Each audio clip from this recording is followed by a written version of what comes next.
You're listening to the Tao of Indifference, sex, dating, and relationship advice for an indifferent world. For more advice and tips, check out taoofindifference.com or follow us on Twitter at indifferent_D. Hello, listeners, and welcome to episode 7, How to Date Better. Today, I just wanted to give some advice about how to date better because I've been reading a lot of stuff that's supposedly about how to date better, but I got to tell you, it is not the case. So let's just dive right in. The first step to how to date better is to avoid bad advice. The thing with dating is that everyone has an opinion about dating. It doesn't matter if they're old, young, married, single, recently divorced. Everyone has an opinion about dating, and a lot of them are good, but most of them are pretty bad. A perfect example is everyone's heard of Cosmo, and everyone's heard of advice from Cosmo, and it's sort of a running joke that Cosmo gives bad sex advice, but they also write dating advice, and I've seen their articles online, and I was reading through some of them, and actually some of them are pretty good, but some of them are pretty bad. So I was reading through a Cosmo article called How to Wage a Post-Breakup Campaign of Happiness.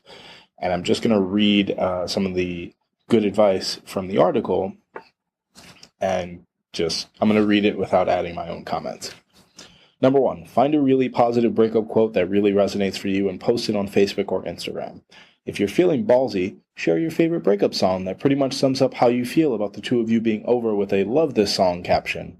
Post a positive status update that shines on the people in your life. It'll let the world know you're being stable. Know you're stable because you've got a great support system. For example, quote, "Love my friends, feeling like the luckiest girl in the world." I'm assuming that this advice is for girls only. 4, check into really cool places on Foursquare or Facebook, like a concert or that hot new Mexican place that's hard to get a reservation for. 5, share pics of you having lots of fun with your friends. Flowing hair, drinks in hand, big happy smiles, scenic locale preferable. 6, put up a really hot picture of yourself. Selfie time. And if that pic was posted to Facebook, wait a few weeks to go by and then ask your BFF to tag you in it. It'll pop up in his feed again, serving as a little reminder of your hotness. I won't even dive into each individual one, but that's terrible advice, and I hate to knock other writers, but it's bad. It's really bad. So just none of those. Don't do any of those. That is not how you wage a post-breakup campaign of happiness.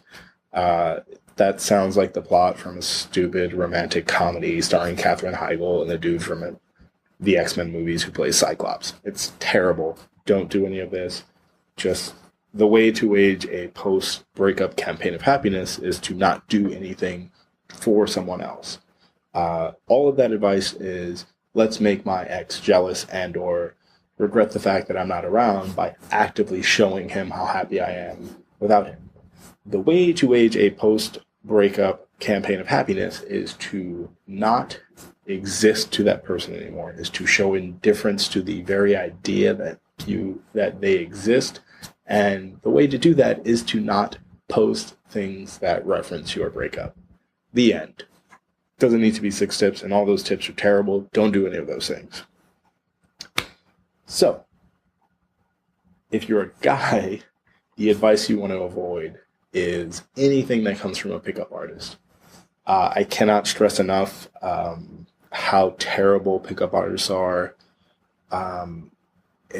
They're really bad, and people have asked me why I don't write like pickup tips and how to get girls and how to get people to sleep with you. And there's a reason why none of my articles are about how to get somebody to sleep with you.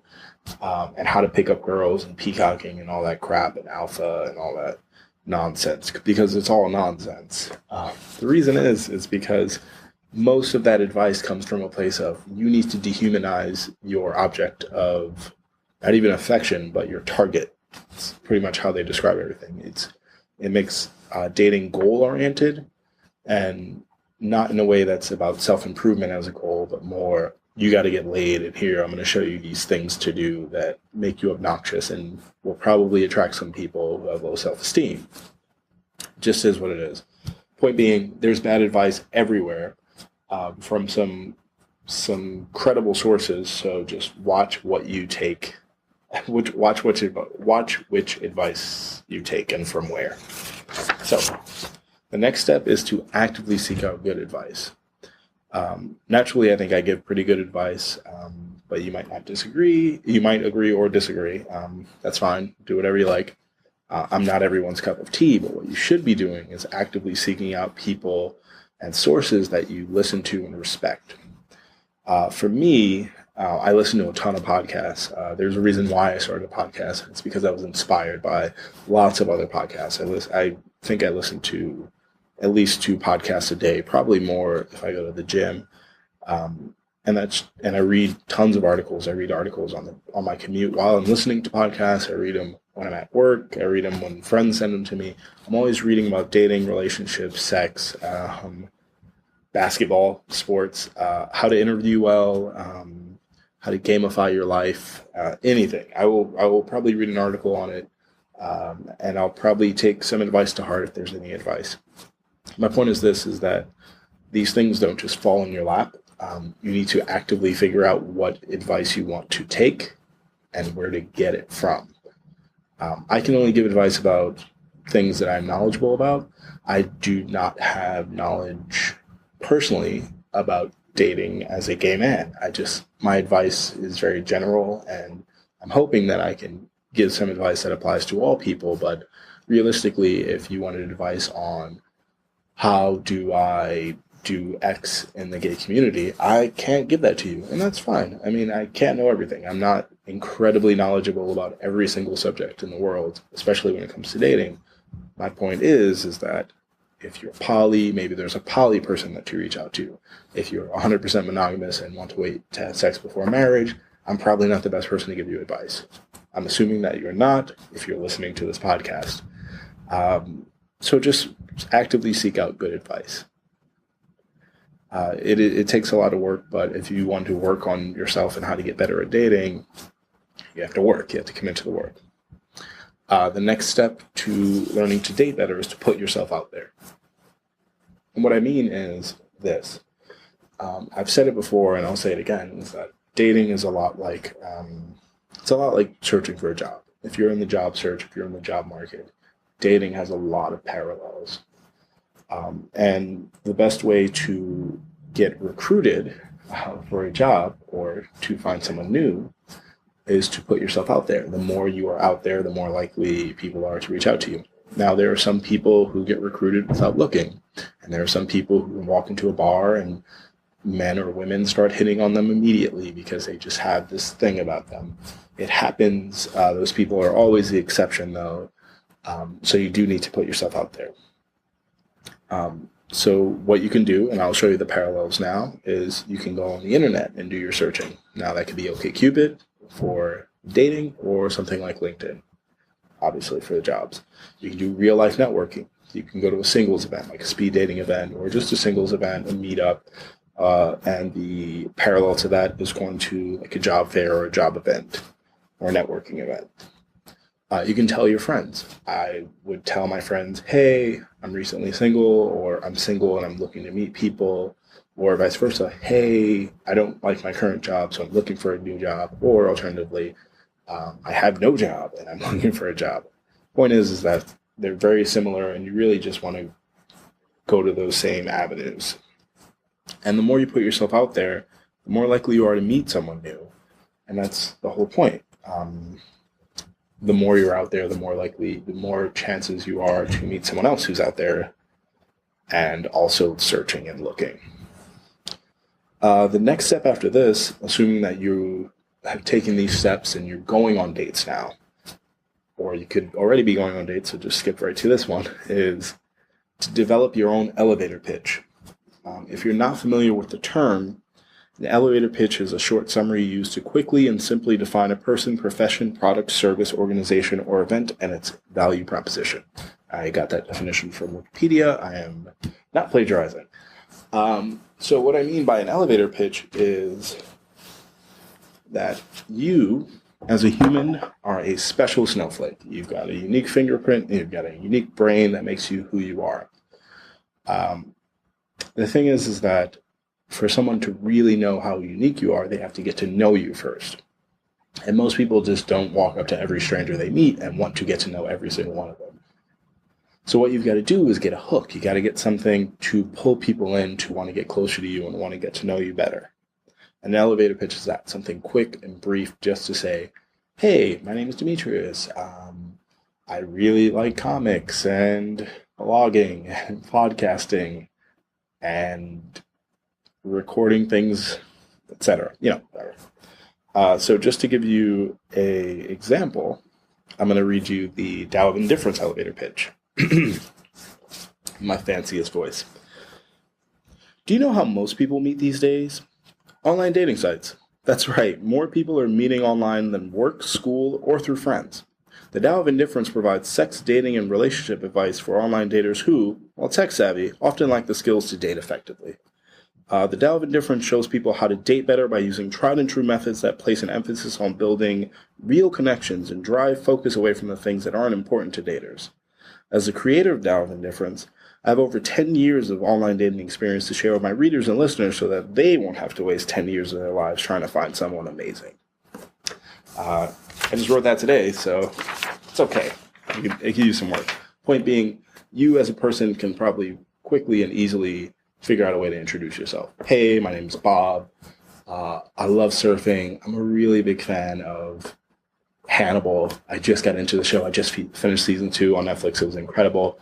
I'm a big fan of Shih Tzu dogs, and I'm looking to meet someone who really loves mountain climbing. Whatever you are, just run with it and go with it and build your quick elevator pitch. So once you've built your elevator pitch, assuming that you're using it on your self-summary, if it's online, or in a bar when you meet someone new and they ask you what's your deal, you've got to learn how to speak on dates. Now, everyone knows how to speak, I'm assuming. If you get the resources to be able to listen to this podcast, you probably know how to speak, or at least read. So let's just assume you're someone like me who gets a little nervous with public speaking. I'll admit that years ago, and still to this day, I can be sort of antisocial and a little shy. Now, most people who know me don't realize that I am a little antisocial and a little shy because, one, I've got a podcast. Two, I'm very social. I have a very big friend group, and I like talking to people. But the reason why is because of something I actively worked on. I approach any sort of deficiency I identify in myself as a little mini project. I work in project management, and that's how I think of my life. So I realized at 21 that I had hardly any friends. I had no social life to speak of outside of one friend, and that person alternated between living in New York and Chicago, or Pittsburgh. And so when that friend was out of town, I had no social life. I did nothing. I would go home and I would drink a can of Miller High Life, and then I would go to sleep, and I would rinse and repeat. So 8 years later, that really isn't the case. I've got a huge friend group. I'm very social. I speak to strangers in bars, and not even to hit on them, just to speak, just to sort of engage in the human experience. Point is that I learned to speak on dates by actively trying to improve my conversation skills, my communication skills. Now, I could write a whole article on how to speak on a date, but I'll just give you some really quick tips, because they really sort of fall into these areas. And of course, I can give you specific examples, but let's just get these out of the way. So one tip that I learned from improv is to agree and add history. It's a really simple comedy improv trick where someone gives you a line and you agree and then you add to it. So I was reading Tina Fey's Comedy Rules, and it was something like, one improver says, put your hands up, points a finger gun at you, and you say, oh no, or not oh no, you say, yes, that's the gun I gave you for Christmas. What you do is, in a conversation, if someone says, have you ever been to Machu Picchu? You don't lead with no and then end the conversation. you would say, I've never been, but I saw your pictures, or I've never been, but I'm so interested in going. Have you ever been? And you start building the conversation. The conversation is pretty much like a house, you're building from the base up. So your foundation, whatever your foundation is, you build on top of it, you build the framework, and then once you've built it up, you can come in and out of the conversation like a house. You go up to different floors. So if your conversation is about Machu Picchu, personally, I've never been, but if anyone ever says, I've been to Machu Picchu, my first response would be, I've never been, but it looks amazing. I've seen pictures of it. It's incredible. Did you see a llama when you were there? And they would say, no, I didn't see a llama. Or, yeah, I totally saw a llama. And I would say, that's really cool. I live near the Brooklyn Zoo, and they have llamas, and llamas are awesome. And then I would keep going from there, build up a house, etc. You also want to never ask close-ended questions. Anything that I can close out the conversation with, a simple answer, especially if it's a one-word answer. Do you like cheese? No. Okay, well, I guess that's the end of our cheese conversation. You really want to have something where people can open a conversation and keep going. And the classic example, and it sounds cheesy, but it really, anyone can talk about this, is if you could be anywhere in the world right now, where would you be? If someone says a one-word answer and doesn't keep going, they just don't want to talk to you.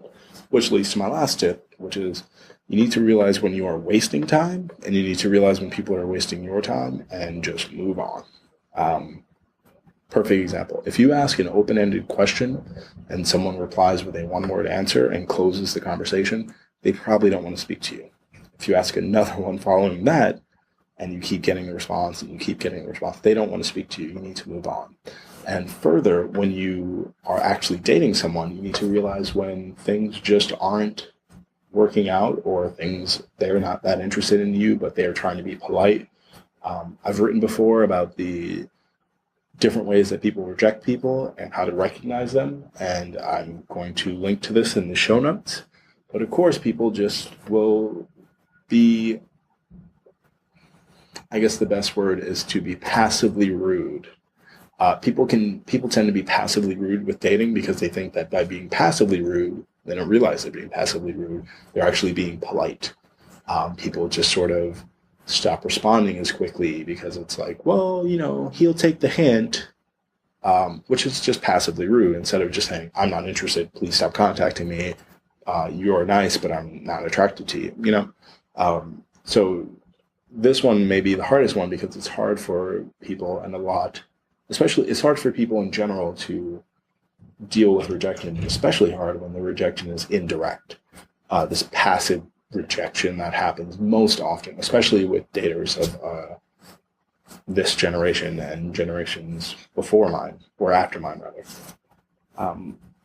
So that's it. There you have it. So remember, if you want to date better, you want to avoid bad advice, seek out, and listen to the good advice. You want to put yourself out there and really be open to finding someone. You want to be able to give an elevator pitch about yourself. Doesn't have to be very long. The elevator pitch is called the elevator pitch because if you're in an elevator for 2 minutes, you should be able to give your pitch. This will work really effectively once you start a conversation, once you have said hello to someone cute in a bar, and you've gotten past the initial awkward icebreakers, and you really just want to say, hey, my name's so-and-so, I do this is my job, this is my passion, I'm single, etc. That's when your elevator pitch comes in handy. It also works online with your self-summary. It's a quick thing to do, and trust me, a good self-summary or your good elevator pitch will take you very far. And finally, you want to be able to speak comfortably in dates, even if you are shy or not accustomed to public speaking. And one thing I forgot to add, you want to not only be able to speak and continue a conversation, but you also don't want to hold the conversation in your hands. If, like me, you have an interest that not everyone's interested in, comic books, you don't want to have a 20-minute conversation about comic books with someone who isn't interested in comic books. Don't force the conversation in ways you want it to go. You have to sort of move with the conversation. It's a partnership. It's a tiny partnership. It can be quick. It can be 1 minute. It can be 1 hour. But you want to go with the conversation flow and not steer it in your direction, things that you're comfortable with. You may have to talk about some things that are uncomfortable for you, but as long as they aren't too uncomfortable, then it shouldn't be a problem for you. And finally, last tip is to realize when you're wasting time or someone is wasting your time, whether that's in a conversation or whether that's in a dating situation or relationship. Try to keep in mind, am I enjoying this? Are they enjoying it? Do they seem like they're wasting their time? Do I feel like I'm wasting my time? Bear all those things in mind, and you will definitely 100% date better than you are today. That's it. I just want to thank you all. Thank you guys for listening. And of course, good luck out there. Bye.